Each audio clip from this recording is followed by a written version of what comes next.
You are a minister, and I know in the New Testament it says that women aren't supposed to be ministers, or that's the way I've understood it. So I'm trying to understand, you know, if you're a Christian woman and so what about women in ministry in Christian? That is a very complicated question. Okay.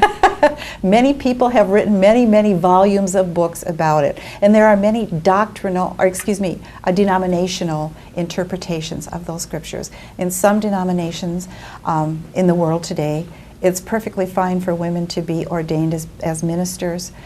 In others, it's not. And it's been a controversy in Christianity, just as it has been in Judaism over the past couple of hundred years, as to whether or not women can be ordained as rabbis.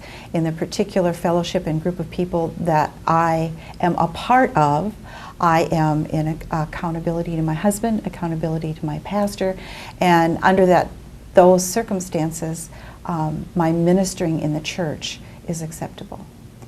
How does this compare with the historical position of women in Islam? Historically, women have, in the Quran, there are a variety of different interpretations of how women should actually be treated. Now, that's not a whole lot different than our scriptures, as I just said. There are a lot of different views on how certain scriptures should be interpreted.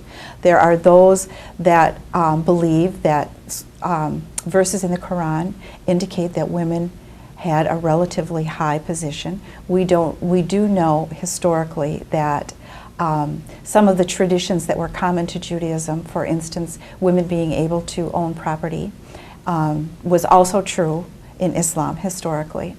But over the centuries, as radical Islam has become more and more prevalent in the world, the position of women in Islam has deteriorated drastically. And women in countries under Sharia law, radical fundamental Islamic law across the world today, are suffering extreme persecution.